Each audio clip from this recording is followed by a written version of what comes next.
एक army officer एक dance bar में जाता है और वहां जाने के बाद शराब पीना शुरू कर देता है और शराब पीते पीते एक बेहद खूबसूरत लड़की उसके पास आती है और अपने कपड़े एक एक करके उतारना शुरू कर देती है। उसके बाद आर्मी ऑफिसर से बोलती है, आप मेरे साथ शारीरिक संबंध बनाओ।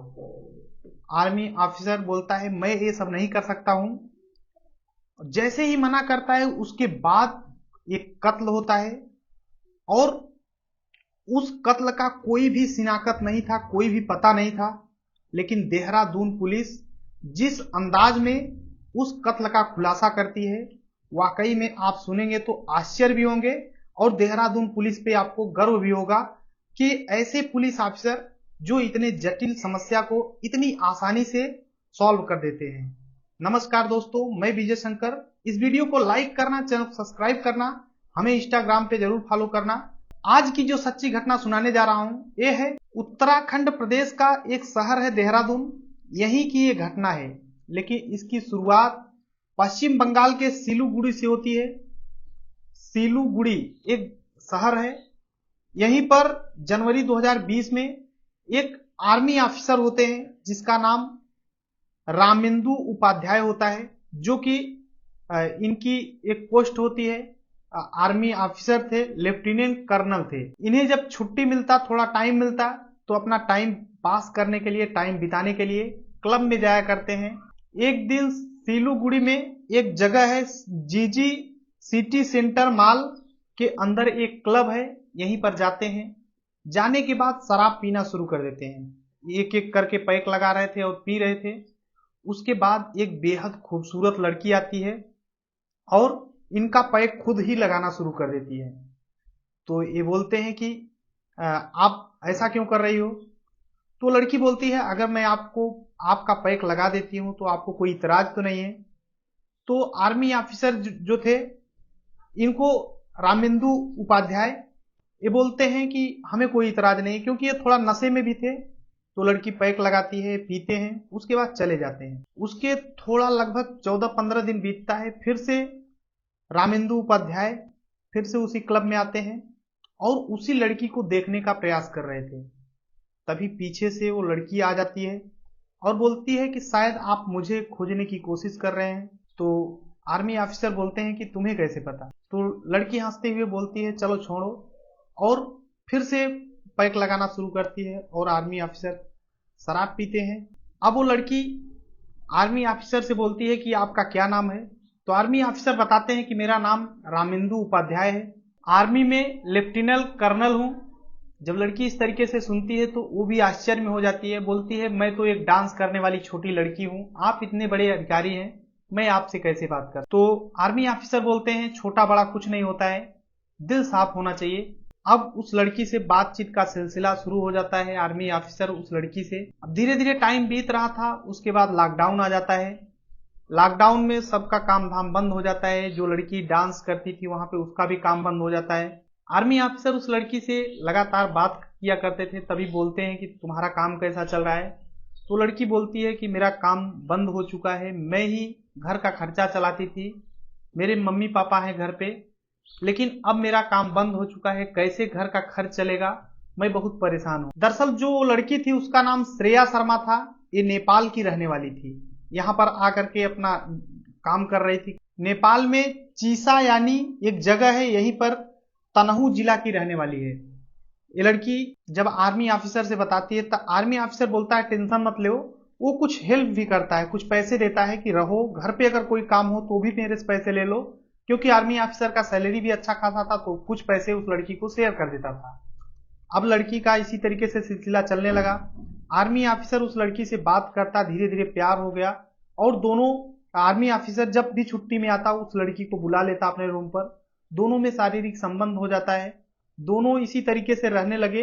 अब ये टाइम आर्मी ऑफिसर के लिए भी बेस्ट था, सही था, और उस लड़की के लिए भी।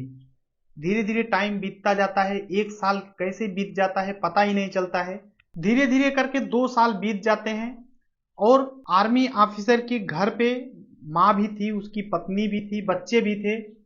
लेकिन आर्मी ऑफिसर यहाँ पे अपना ड्यूटी करता था सिलीगुड़ी में, तो उसे जब छुट्टी मिलती थोड़ा ड्यूटी से, तो उसे टाइम पास करने के लिए लड़की मिल गई थी, तो उसका दिन अच्छे से खूबसूरत तरीके से कट रहा था।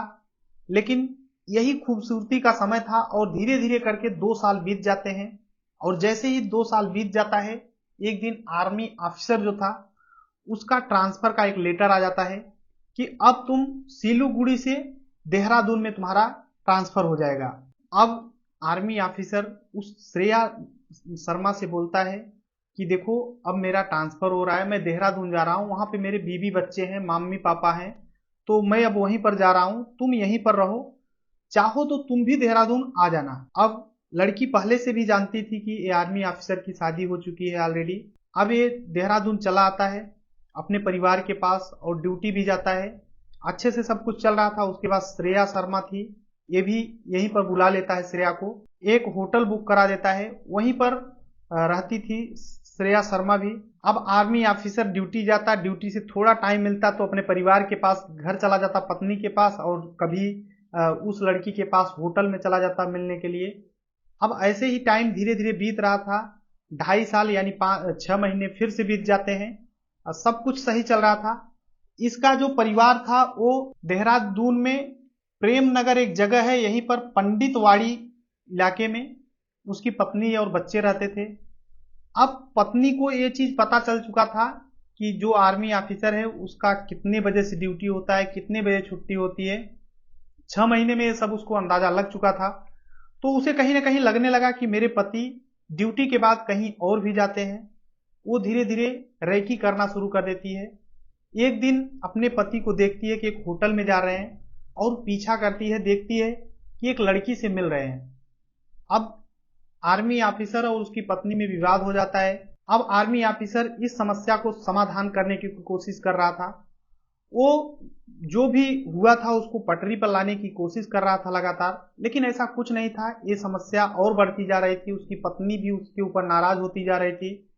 एक बार तो ऐसा हुआ था कि श्रेया शर्मा वापस सिलीगुड़ी चली आई थी, लेकिन फिर से आर्मी ऑफिसर बुला लिया था उसको और पूरी व्यवस्था किया था खाने पीने का, रहने का। श्रेया शर्मा की आर्मी ऑफिसर ही पूरा उसका देखभाल करता था। लेकिन जब इसकी पत्नी को पता चल जाता है तो मुश्किलें बढ़ जाती हैं। अब श्रेया शर्मा भी इस आर्मी ऑफिसर से बोलने लगी थी कि देखो 2.5 साल तुम्हारे साथ रिलेशन में हूं, तो अब मुझसे शादी करो। आर्मी ऑफिसर भी कहीं ना कहीं तंग आ जाता है। अब वो जो श्रेया शर्मा थी बार बार प्रेशर दे रही थी आर्मी ऑफिसर को कि शादी करो, और उधर आर्मी ऑफिसर की जो पत्नी थी वो भी बार बार परेशान कर रही थी कि तुम दूसरों के चक्कर में क्यों पड़ रहे हो। अब आर्मी ऑफिसर कहीं ना कहीं टेंशन में हो जाता है और फिर एक प्लानिंग बनाता है। 9 सितंबर 2023 को राजपुर रोड में एक क्लब होता है, वहीं पर अपनी प्रेमिका को ले जाता है और खूब शराब पीता है। वो भी पीता है और अपनी प्रेमिका को भी पिलाता है।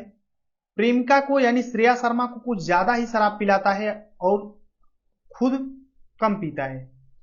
जैसे ही शराब पीते हैं, शराब पीने के बाद विलंड हो जाते हैं। उसके बाद दोनों गाड़ी में बैठते हैं। ये जो आर्मी ऑफिसर था इसकी 4 चक्का वाहन थी, उस पर बैठते हैं और बैठने के बाद आईएसबीटी घंटाघर से एक रोड जाता है जंगल की तरफ, जो कि उसी रोड पे चल देते हैं। और जैसे ही आगे जाते हैं एक जंगल पड़ता है, उसी जंगल में गाड़ी को रोक देते हैं। आर्मी ऑफिसर जैसे ही गाड़ी रोकता है वो लड़की नीचे उतरती है। नशे में इतना धुत थी कि उसे कुछ समझ नहीं आ रहा था कि मैं कहाँ पे हूँ। और जंगल में जब आर्मी ऑफिसर उस गाड़ी को रोकता है, वो लड़की नशे में होती है और उस आर्मी ऑफिसर से बोलती है कि तुम मेरे साथ शारीरिक संबंध करो इसी जंगल में। आर्मी ऑफिसर दूसरे मूड में था, वो कुछ और ही करना चाहता था, लेकिन वो लड़की अपने कपड़े एक एक करके उतारना शुरू कर देती है।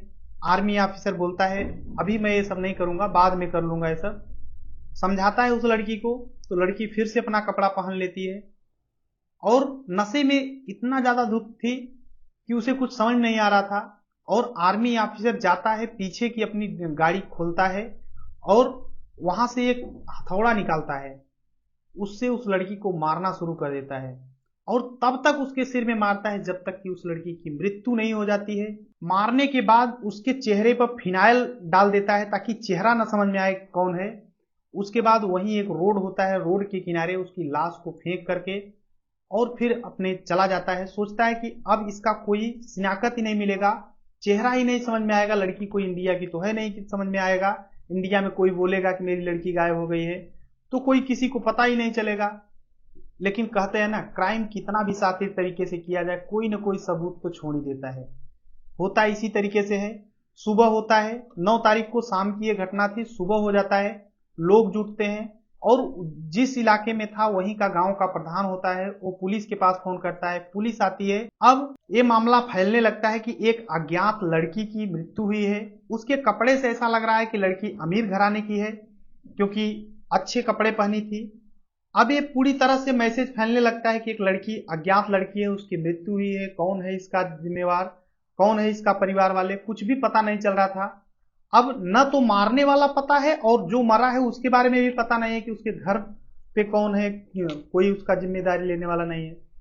अब ये मैसेज आईजी हो चाहे डीआईजी हो चाहे एसएसपी हो, सभी के पास पहुंचता है और सभी एक्टिव हो जाते हैं उस मामले की खुलासा करने के लिए। अब एसएसपी दिलीप कुमार सिंह होते हैं जो कि इस मामले की जांच पड़ताल करने के लिए 4 टीम बनाते हैं, जो कि एसपी सरिता डोवाल होती हैं, सीओ डोएवाला अभिनव चौधरी और थाना अध्यक्ष कुंदन होते हैं। इन चारों के नेतृत्व में टीम बनाई जाती है और जांच का सिलसिला शुरू होता है। जो पहली टीम होती है ये जांच करती है कि उस समय 9 तारीख को शाम को कौन आया कौन गया, मतलब इस तरीके से जांच पड़ताल शुरू करती है। और जो दूसरी टीम होती है वहां उस इलाके के जितने भी सीसीटीवी कैमरे हैं सभी का जांच पड़ताल करती है। और जो तीसरी टीम होती है, वो लड़की जो सूट पहनी थी, उसका चेहरा तो समझ में आ नहीं रहा था, सिर्फ सूट समझ में आ रहा था कि सूट पहनी है, उस सूट की जांच पड़ताल कर रही थी कि सूट किस कंपनी का है, कहां से बना और कहां से खरीदा गया, इस तरीके से। और जो तीसरी टीम थी वो सोशल मीडिया के माध्यम से पता करने की कोशिश कर रही थी कि कोई सोशल मीडिया पे ऐसा पोस्ट किया जा रहा था, कोई तो बोल दे कि हाँ इसके बारे में जान रहा हूं, कमेंट करे। क्योंकि देखो, पुलिस जो होती है अगर जांच करती है तो एक एक बारीकी पता कर लेती है। अगर कोई कमेंट किया है तो उसके कमेंट से भी वो कहीं ना कहीं से स्नैकर निकालने की कोशिश करती है। तो चारों टीम अपने अपने हिसाब से काम में लग जाती हैं। तभी एक आदमी बताता है कि 9 तारीख को मैं उस रास्ते से 10 बजे रात को गया था, लेकिन वहां पे कोई लाश नहीं थी। सुबह से लोग बोले कि यहाँ पे लाश थी। तो पुलिस को एक अंदाजा लगा कि जब 10 बजे एक आदमी गया तो वहां पे लाश नहीं, इसका मतलब यह है कि 10 बजे रात के बाद ही कोई यहाँ पे मर्डर करके गया है। अब पुलिस सीसीटीवी कैमरे में, जो यहाँ पे एक रोड थी, उस इलाके की हाईवे पर जितने भी सीसीटीवी कैमरे लगे थे सब जांच पड़ताल किया जाता है। तो पता चलता है कि रात के 10 बजे से सुबह तक में, यानी 9 तारीख से 10 तारीख के बीच में 240 गाड़ियां वहां पे निकली हैं। और जिस रोड पे उसकी लाश थी उस रोड पे रात में लगभग 18 गाड़ियां गुजरी हैं। अब पुलिस इस तरीके से एक एक करके जब जांच पड़ताल शक के आधार पे करती है, एक गाड़ी होती है जिसका नंबर होता है 07DX 5881। इस गाड़ी का जब पुलिस पता लगाती है तो पता चलता है कि ये रामेंदु उपाध्याय की गाड़ी है। अब पुलिस उसको पता करती है तो पता चलता है कि एक ये आर्मी ऑफिसर है, लेफ्टिनेंट कर्नल है, जो कि देहरादून में इसका परिवार भी रहता है, ये भी रहता है। ये मूल निवासी जो है उत्तर प्रदेश के गाजीपुर इलाके में एक चंद्रशेखर नगर का है, रहने वाला है। 2010 में आर्मी ऑफिसर में भर्ती हुआ था और तभी से इसका सिलसिला चल रहा है, ड्यूटी कर रहा है। लेकिन पुलिस जब इसको पकड़ती है, इससे पूछताछ करती है तो ये बातों को घुमा रहा था। लेकिन तभी एक पुलिस जो सूट जो उसका था उसका जांच पड़ताल कर रही थी एक टीम, वो टीम पता कर लेती है कि ये सूट मिला कहाँ था, कहां से खरीदा गया था, वहां से जांच किया जाता है। तो ये व्यक्ति जो था साथ में गया था वो सूट खरीदवाने के लिए, जिस दुकान से लिया गया था, उस सीसीटीवी कैमरे में इस लड़की के साथ ये आर्मी ऑफिसर मिल जाता है। अब ये फंस जाता है बातों में और फिर अपनी पूरी बताता है कि ये लड़की मेरे से जिद कर रही थी शादी करने के लिए। सब कुछ कबूल कर लेता है कि मैंने ही इसका कत्ल किया है। आर्मी ऑफिसर आज सलाखों के पीछे है। इस घटना की खुलासा करने वाले एसपी सिटी सरिता डोवाल हैं, सीओ डोहीवाला अभिनव चौधरी, थाना अध्यक्ष कुंदन राम है। पूरा उत्तराखंड इनका तारीफ कर रहा है कि ऐसे ऑफिसर होने चाहिए जो कि कितना भी जटिल मामला हो उसे ढूंढ निकाले किसी न किसी तरीके से। बाकी मैंने आपको बताया कि क्राइम कितना भी शातिर तरीके से किया जाए वो कोई ना कोई सबूत छोड़ता है और पकड़ा जाता है। जैसे रामेंदु उपाध्याय ने ही एक सबूत छोड़ा और पकड़ा गया, आज सलाखों के पीछे है। ये पूरी घटना सुनाने का उद्देश्य किसी को परेशान करना है, दुख पहुंचाने, बल्कि आप सभी को जागरूक करना है। आप जहां भी रहें सतर्क रहें, देश के हित के लिए थोड़ा सोचें। आई होप कि वीडियो पसंद आया होगा। एक लाइक करना, चैनल सब्सक्राइब करना। मिलते हैं नेक्स्ट वीडियो में, तब तक के लिए जय हिंद, वंदे मातरम।